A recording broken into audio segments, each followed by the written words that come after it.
네, 우리 중소기업인 여러분들 요즘 많이 힘드시죠? 별로 안 힘든 모양이네.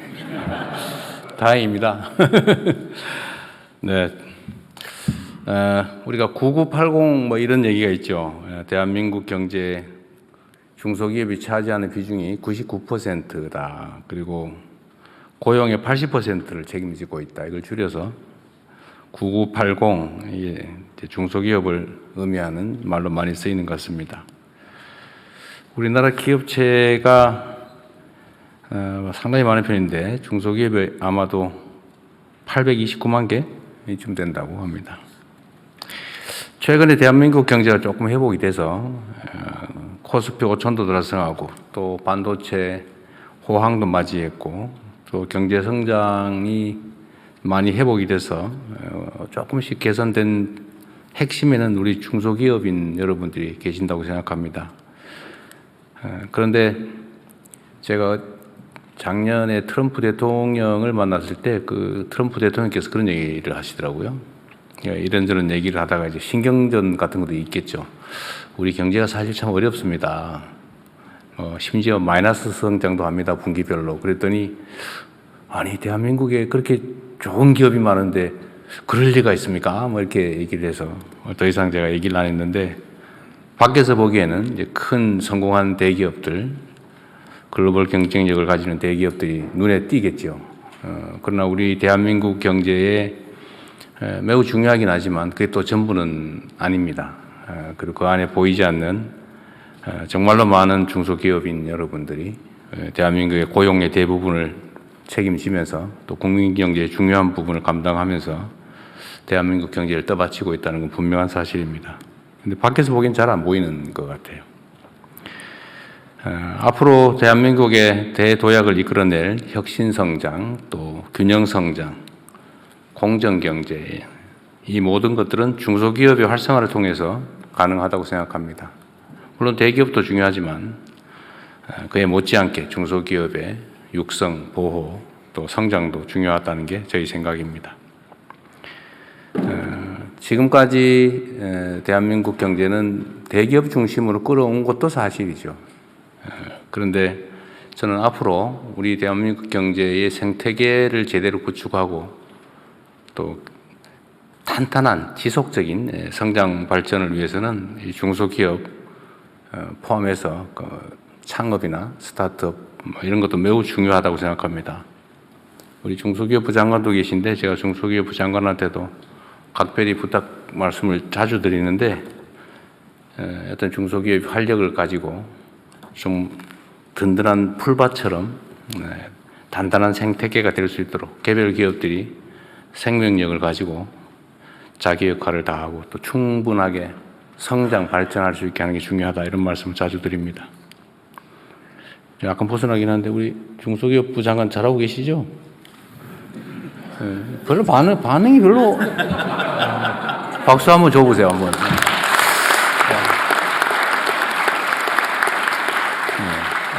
아주 잘하고 계신 것 같습니다. 사실 잘 부탁드리고요. 여러분도 중소기업부와 협의나 협조 잘해 주시길 부탁드리고 중소기업부에서 잘 지원하기 바랍니다. 또 하나 우리 경제산업 발전에서 중요한 부분이 저는 국토 균형 발전이라고 생각합니다. 이 모든 사회 부분이 양극화돼서 이게 사회적 갈등의 원인이 되기도 하고 또 사람들에게 절망을 불러오는 또 한 요인이기도 한 것 같아요. 기업 영역에서도 일부 기업 중심으로 너무 많이 쏠리는 거 아니냐 그런 우려들도 많이 있습니다. 국토 균형 발전도 보면 수도권 중심으로 일극화돼서 지방은 텅텅 비고 수도권은 미어 터져서 비효율이 발생하고 있죠. 이 문제를 우리가 어떻게든지 좀 완화하고 해결해 나가는 게 중요한 과제라는 생각이 듭니다. 지방에서 또 지역에서 많은 일자리도 만들어내고 또 그 일자리들의 질이 높아지고 기업들도 성장 발전하는 그런 나라를 함께 만들어야 될 텐데 이 자리에 함께 해주신 우리 중소기업인 여러분들의 역할도 참으로 중요하다고 생각됩니다. 그리고 중소기업들이 가지고 있는 공통의 고민이 있죠. 뭐 어려운 환경인 건 어쩔 수 없는 측면이라고 하더라도 대한민국에 좀 독특한 요소가 있습니다. 그게 뭐냐, 소위 착취 구조죠. 중소기업에 대한 뭐 예를 들면 기술 탈취라든지 성과 탈취, 또는 소위 요즘 자주 하는 말로 갑질, 이런 것에 희생이 돼서 기업들의 혁신 의지를 좀 갉아먹는 게 아니냐, 그런 생각이 듭니다. 경영 개선을 이뤄내도 납품 단가를 막 후려치거나 뭐 이런 것들로 인해서 성과를 다 뺏긴다 이렇게 생각하면 경영 개선에 기술 혁신에 시장 개척에 신경 쓰기보다는 발주자 또는 수요처 임원들한테 로비하는 데 주력하게 되지 않을까 싶어요.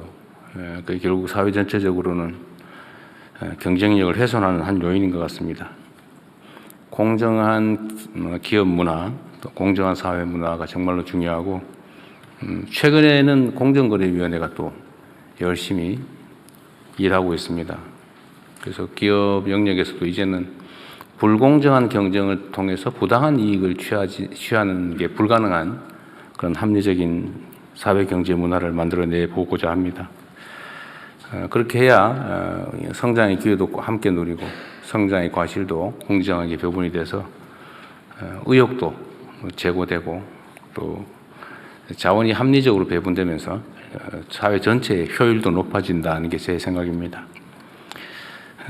좋은 기업 환경, 좋은 산업 경제 토대를 만드는 것은 우리 정부가 할 역할이긴 한데, 우리 현장에 계신 중소기업인 여러분들의 정말 허심탄회한 제안 또는 조언, 지적, 이런 것들이 매우 크게 도움이 됩니다.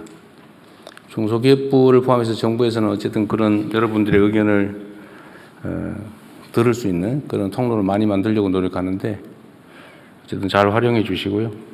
또 노동부 장관도 나와 계신데, 제가 노동과 기업의 관계에 대해서 한 말씀을 좀 드리고 싶습니다. 아마 중소기업 경영하는 입장에서는 노동 문제도 사실은 매우 큰 관심사일 거예요. 근데 저는 제 개인 뭐 출생과 출신 신분을 보더라도 제가 노동자 출신이기도 한데, 저는 우리 사회에서 노동자는 노동자들의 몫을 정당하게 주장하고, 또 기업 입장에서는 기업인 또는 경영의 입장에서 할 얘기 충분히 하고, 다만 그 이해관계의 조정이 합리적으로 이루어지면 좋겠다. 어느 한쪽도 불합리하게 피해를 입거나 그러지 않을 수 있으려면 정말로 대등한 힘의 관계 속에서 정말 허심탄회한 대화, 또 협력이 필요하다 이렇게 생각합니다. 저는 뭐 노동조합 또는 노동자들이 한때는 그런 얘기도 많았죠. 뭐 빨갱이 취급하고, 노동 그러면 왠지 뭔가 이 빨간색이 좀 들어 보이고 불순해 보이고 말이에요.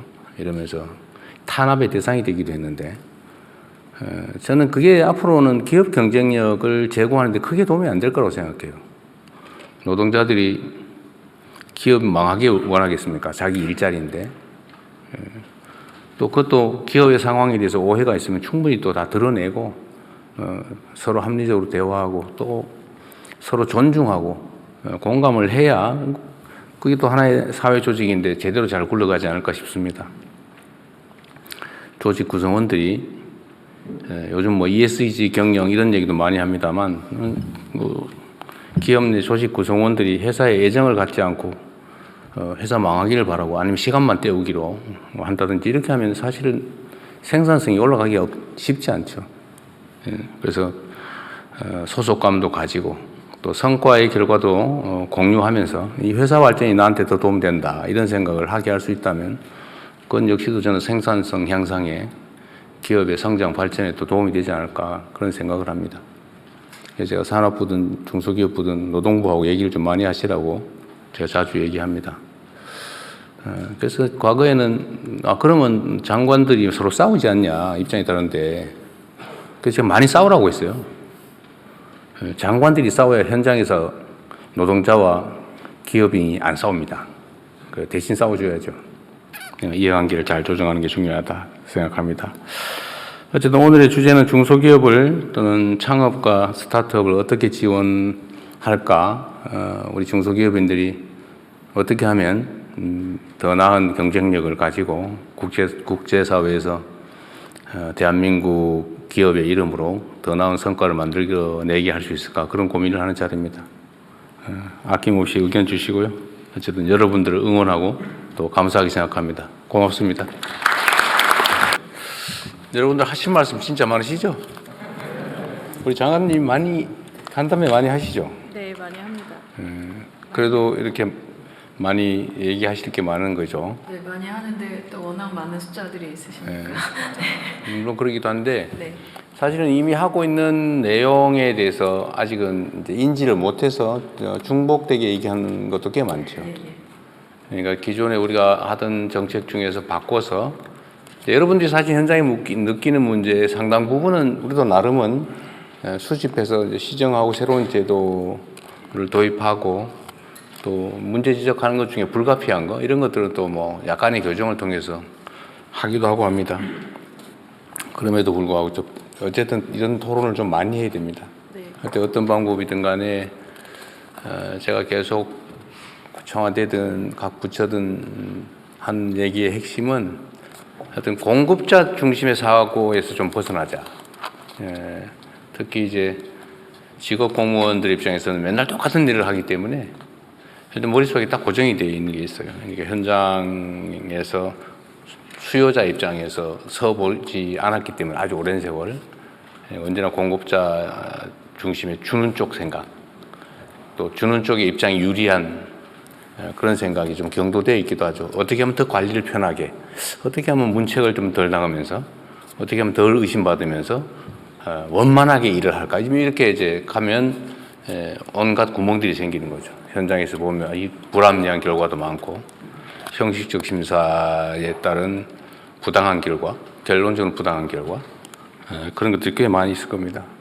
그래서 수요자 중심의 사고를 하려면 어쨌든 현장과 대화를 많이 하고 현장에서의 문제 지적이나 제안을 좀 많이 받자라고 얘기하고 있어요.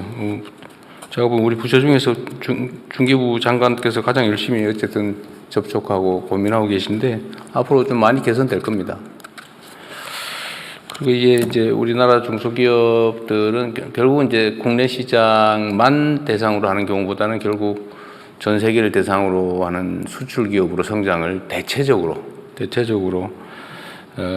원하게 될 텐데, 어쨌든 아까 얘기했던 것 중에 우리는 앞으로 대한민국이 살 길은 통상국가로서 세계 시장을 최대한 확장해야 된다. 소위 경제 영토를 최대한 넓혀야 된다 이렇게 생각합니다. 그래서 제가 지금 하고 있는 것 중에 제외 공간들을 지금부터는 외교는 기본으로 하되 이제 문화와 산업 진출의 교두보로 만든다.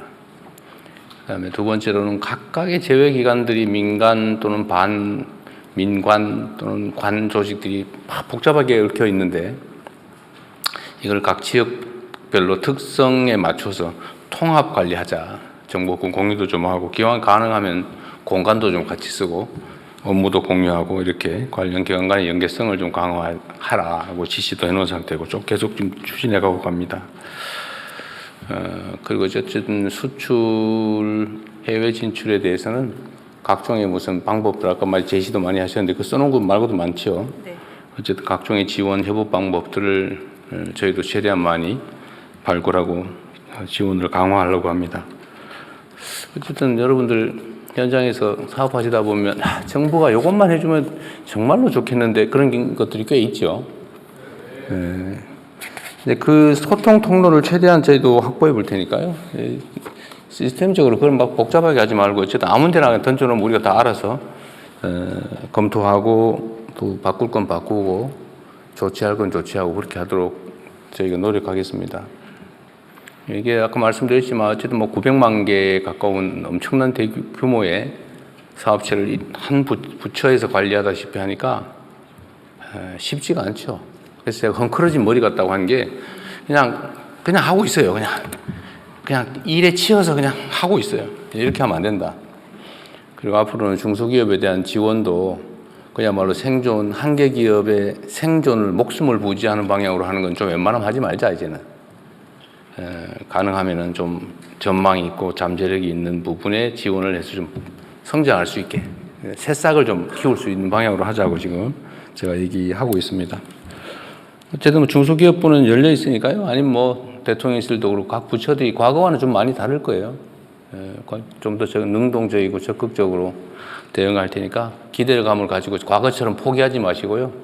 의견 많이 내주십시오. 그리고 자주 이런 기회 만드시고요. 어쨌든 긴 시간 기다리셨는데 야 이건 꼭 내가 얘기했어야 되는데 아깝다 그런 부분 많으실 텐데 써서 내주시면 저희가 실제로 다 검토해서 회신도 해드리고 정책에 반영도 합니다. 너무 실망하지 마시고 긴 시간 고생하셨습니다. 고맙습니다.